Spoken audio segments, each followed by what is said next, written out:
നിങ്ങളുടെ ഫ്ലാറ്റ് 5-10 കൊല്ലം പഴക്കമായിട്ടുണ്ടോ? വീടിൻ്റെ പെയിൻറ്റിങ് ചെയ്യാൻ സമയമായോ? കിച്ചണിൻ്റെ പ്രശ്നമുണ്ടോ? ബാത്റൂമിൻ്റെ പ്രശ്നമുണ്ടോ? നമുക്കൊരു 2 lakhs ബഡ്ജറ്റ് വെക്കാൻ പറ്റുവാണെങ്കിൽ നമുക്ക് വീടിൻ്റെ കംപ്ലീറ്റ് പ്രോബ്ലം സോൾവ് ചെയ്യാൻ പറ്റും.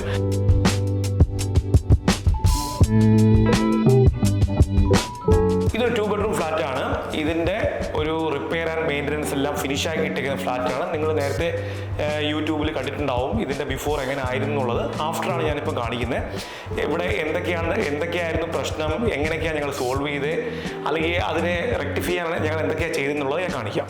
സാധാരണ രീതിയിൽ നമ്മളൊരു ഫ്ലാറ്റൊക്കെ വാങ്ങിക്കുമ്പം ഒരു 8 കൊല്ലം 9 കൊല്ലം ഒക്കെ കഴിയുമ്പോഴത്തേക്ക് നമ്മൾ ഇതിൻ്റെ ഷട്ടേഴ്സിൻ്റെ ഒക്കെ ഹിഞ്ചസും സ്ലൈഡറും എല്ലാം കംപ്ലൈൻറ്റ് നോർമലി ആവാറുണ്ട്. അപ്പോൾ നമ്മൾ അതൊക്കെ ഒരു 5-6 years ഒക്കെ കഴിയുമ്പോൾ അതൊക്കെ ഒന്ന് മാറ്റി കഴിഞ്ഞാൽ വീണ്ടും നമുക്ക് പഴയതുപോലെ അത് പ്രോപ്പറായിട്ട് യൂസ് ചെയ്യാൻ പറ്റും.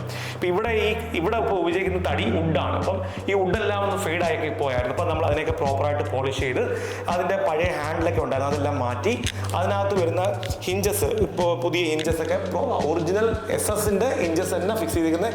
ഇത് ഒരു കാരണവശാലും തുരുപ്പിക്കത്തില്ല. അപ്പം അതെല്ലാം ചേഞ്ച് ചെയ്ത് ഈ സിങ്കിൻ്റെ സൈഡിലുള്ള ഭാഗങ്ങളെല്ലാം പ്രോപ്പറായിട്ട് എപ്പോക്സിയൊക്കെ ഫില്ല് ചെയ്ത്, കാരണം ഈ സൈഡ് ലീക്ക് ഉണ്ടായിരുന്നു അതെല്ലാം ഫില്ല് ചെയ്ത്, അതുപോലെ ടാപ്പെല്ലാം മാറി, ടാപ്പൊക്കെ പുതിയത് വെച്ചു, പഴയ ടാപ്പെല്ലാം ലീക്കൊക്കെ ഉണ്ടായിരുന്നു അതെല്ലാം മാറ്റി പുതിയത് വെച്ചു. ഇങ്ങനെയുള്ള കാര്യങ്ങളാണ് നമ്മൾ ഈ കിച്ചണിൽ ചെയ്ത് വെച്ചേക്കുന്നത്. മാത്രമല്ല ഇവിടെ ഒരു ഹോബ് ഉണ്ടായിരുന്നു. ആ ഹോബ് നമ്മൾ പ്രോപ്പറായിട്ട് സർവീസ് ചെയ്ത് അതിനെയും പെർഫെക്റ്റ് ആക്കി വെച്ചിട്ടുണ്ട്. അതുപോലെ ലൈറ്റ്സ് ബാക്കിയുള്ള കാര്യങ്ങളെല്ലാം കറക്റ്റ് ചെയ്തിട്ടുണ്ട്. ഇവിടുത്തെ മേജർ ഇഷ്യൂ ഈ വോളിലെ സീപ്പേജ് ആയിരുന്നു. ഇപ്പം നമ്മൾ ചെയ്തിട്ട് 1 week കഴിഞ്ഞു. അപ്പോൾ ഈ സീപ്പേജ് എല്ലാം നമ്മൾ പ്രോപ്പറായിട്ട് മാറ്റി അതിൻ്റെ പ്രോബ്ലം എന്താണെന്നുള്ളത് ഐഡൻറ്റിഫൈ ചെയ്ത് ആ പ്രോബ്ലത്തിനെ സോൾവ് ചെയ്തിട്ടാണ് നമ്മളിത് ചെയ്തേക്കുന്നത്. അതുകൊണ്ട് ഞങ്ങൾക്ക് ഉറപ്പുണ്ട് ഇനി ഈ പ്രശ്നം വരത്തില്ല എന്നുള്ളത്.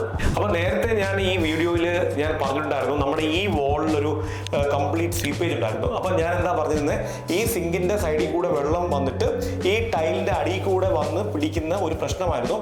പക്ഷെ നമ്മൾ ഇപ്പം സിങ്കിൻ്റെ സൈഡെല്ലാം പ്രോപ്പറായിട്ട് എപ്പോക്സിയൊക്കെ ഫില്ല് ചെയ്ത് അവിടെ എല്ലാം പെർഫെക്റ്റ് ആക്കിയിട്ടുണ്ട്.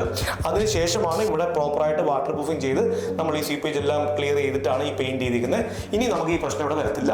ഇതുപോലുള്ള സ്ഥലങ്ങളിൽ എവിടെയെങ്കിലും പ്രശ്നം ഉണ്ടെങ്കിൽ ഈ രീതി പ്രോസസ്സ് ചെയ്യുവാണെങ്കിൽ നമുക്ക് റെക്ടിഫൈ ചെയ്യാൻ പറ്റും. ഇവിടുത്തെ ഏറ്റവും വലിയ ഈ ഒരു ഫ്ലാറ്റിന്റെ ഈ ഒരു പ്രശ്നം, ഈ 2 ബാത്റൂം ഉണ്ട്. ഒന്ന് അകത്ത് ഇതൊരു കോമൺ ബാത്റൂമും ഒരു അറ്റാച്ച് ബാത്റൂമും ഉണ്ട്.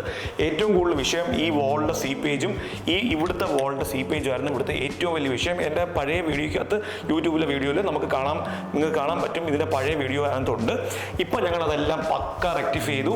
ആ പ്രോബ്ലം എല്ലാം സോൾവ് ചെയ്തിട്ടാണ് ഞങ്ങൾ പെയിന്റ് ചെയ്തിരിക്കുന്നത്. ഇനി ഈ ക്ലയൻറ്റിന് ഒരു കാരണവശാലും ഈ പ്രശ്നം വരത്തില്ല. ഞങ്ങൾ എന്താ ചെയ്യുന്നുള്ളത് ഞാൻ കാണിക്കാം.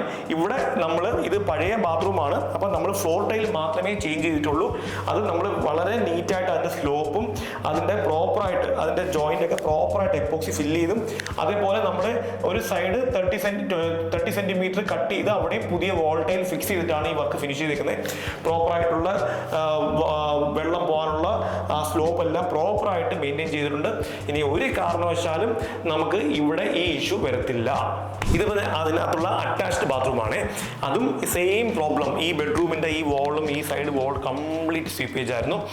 അതെല്ലാം മാറ്റിയതിന് മുന്നേ തന്നെ ഞങ്ങൾ ഈ ബാത്റൂമിൻ്റെ ഫ്ലോറിൻ്റെ ഇഷ്യൂ, കാരണം ബാത്റൂമിൽ നിന്നുള്ള വെള്ളമാണ് ഈ ഫ്ലാറ്റിൻ്റെ എൻ്റയർ വാളും ഡാമേജ് ആക്കിയിട്ടുള്ളത്.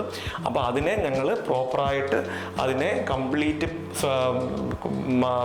ഫ്ലോർ ടൈൽസ് എല്ലാം റിമൂവ് ചെയ്ത് അതിൻ്റെ കംപ്ലയിൻറ്റ്സ് എന്തൊക്കെയാണെന്ന് നോക്കി അതിൻ്റെ സൊല്യൂഷൻ എല്ലാം കണ്ടെത്തി അതിനെ പ്രോപ്പറായിട്ട് ടൈൽ ഫിക്സ് ചെയ്ത്. എപ്പോഴും ശ്രദ്ധിക്കുന്ന ഒരു കാര്യം എന്ന് പറഞ്ഞു കഴിഞ്ഞാൽ നമ്മൾ ഈ ടൈൽ എടുക്കുമ്പം ഈ വോൾ ടൈലുമായിട്ട് പക്ക മാച്ചിങ് ആയിരുന്നു, അല്ലെങ്കിൽ ഭയങ്കര ബോറായിരിക്കും. അത് മാത്രമല്ല കട്ടിങ് ഒക്കെ ചെയ്യുമ്പോഴും നമ്മൾ വോൾ ടൈൽ കട്ട് ചെയ്യുമ്പോഴും നമ്മൾ പ്രോപ്പറായിട്ട് തന്നെ കട്ട് ചെയ്യണം, അല്ലെങ്കിൽ പഴയ ടൈലും ഡാമേജ് ആവാൻ ചാൻസ് കൂടുതലാണ്. അപ്പോൾ ഇങ്ങനെയൊക്കെ ചെയ്തിട്ടാണ് നമ്മൾ ഈ വർക്ക് ചെയ്തിരിക്കുന്നത്. സോ ഈ ഫ്ലാറ്റിൻ്റെ കംപ്ലീറ്റ് റിപ്പയറും മെയിൻ്റനൻസ് ഞങ്ങൾ കംപ്ലീറ്റ് ചെയ്തു.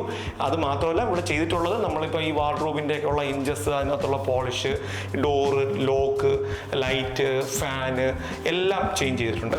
അപ്പം പിന്നെ അത് മാത്രമല്ല ഫുൾ പെയിൻറ്റിങ് ചെയ്തിട്ടുണ്ട്. ഈ വീടിൻ്റെ ഫ്ലാറ്റിൻ്റെ ബാത്റൂമിൻ്റെ ലീക്ക് ഒക്കെ ഉള്ളതെല്ലാം കംപ്ലീറ്റ് റെക്ടിഫൈ ചെയ്തു. 2 ബാത്റൂം ഉണ്ടായിരുന്നു, അതിനകത്തുള്ള സാനിറ്ററി എല്ലാം റെക്ടിഫൈ ചെയ്തു.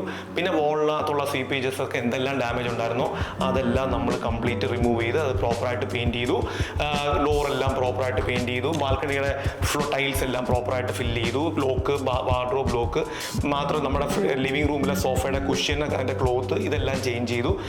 മൊത്തത്തിൽ നമ്മൾ ഫുൾ നീറ്റാക്കി പെർഫെക്റ്റ് ആക്കിയിട്ടാണ് നമ്മളിപ്പം വർക്ക് കംപ്ലീറ്റ് ആക്കി ചെയ്ത് വെച്ചിരിക്കുന്നത്.